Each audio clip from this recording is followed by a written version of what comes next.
Qu'indiquent les 10 premiers versets de la sourate La Caverne. Ça va être intéressant parce qu'il y a des gens qui disent que le Dajjal va arriver. Moi, j'ai dit que le Dajjal ne viendrait pas, que c'est une fausseté, que c'est une invention. Et il y a des gens qui disent de ces versets que c'est des versets protecteurs contre le Dajjal. Du coup, ça va être intéressant de voir ce que Aslam Tou Bayena, qui s'est déclaré messager, autorisé par Allah, va dire concernant ce sujet. Ok, on commence.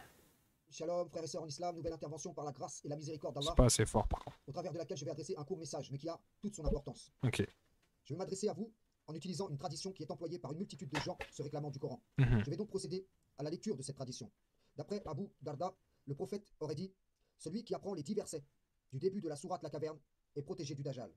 Beaucoup pensent que c'est la récitation de ces 10 versets qui les protégera de la doctrine du Dajjal. Mais en réalité, ce qu'indiquent ces versets, et surtout le dernier d'entre eux, c'est qu'au temps du Dajjal, du faux Messie, la seule solution pour rester fidèle, pour ne pas tomber dans l'infidélité envers Allah, sera d'imiter les jeunes gens de la caverne dans leur choix. Je le répète ici, car ce mensonge se répand. Les jeunes gens de la caverne sont de l'époque de l'Injil. Ils n'ont rien à voir avec les pyramides qui sont l'œuvre des djinns, chétan, bâtisseurs, Mhm. ainsi que de Thoth, ni avec les hiéroglyphes, qui est un langage des vigiles déchus. Mhm.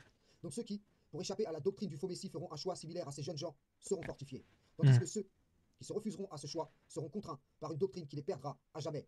N'oubliez pas que tout ce qui a été placé sur terre l'a été pour l'embellir, afin d'éprouver les hommes et de savoir qui d'entre eux sont les meilleurs dans leurs actions. Mhm. Puis, sa surface sera sûrement transformée en sol aride.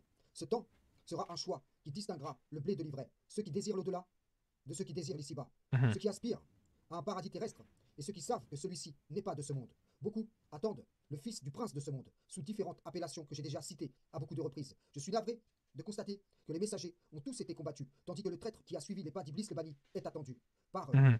une multitude de gens de cette époque. C'est incroyable ça. Ils attendent le grand monarque, le faux mardi, le Mhm. faux machiar.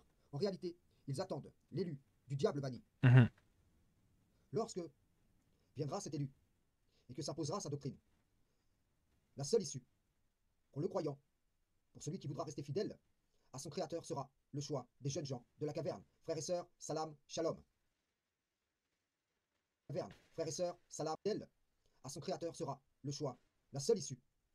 Pour le croyant, pour celui qui voudra rester fidèle à son créateur sera le choix des jeunes gens de la caverne. Frères et sœurs, salam. Ouais, ouais, je vois ce que tu veux dire. Ce qu'il veut dire.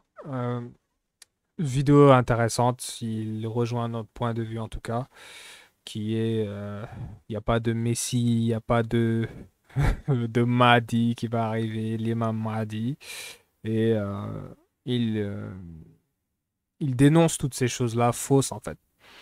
Et il termine en parlant des gens de la caverne parce que c'est des gens qui ont été bénis par Dieu parce qu'ils ont décidé en fait de se soumettre qu'à Allah, tu vois, ces gens-là. Il devait sûrement y avoir une foule d'incroyants, mais c'est une minorité-là a décidé de se soumettre. Et il termine en beauté en disant ça que quand de tels trucs du diable arriveront, parce que c'est des créations de toutes pièces qui sont là pour détourner les gens, ce qui va vraiment aider les gens là, c'est de faire comme les gens de la caverne en fait, de se dissocier de la masse et de s'en remettre qu'à Allah en fait.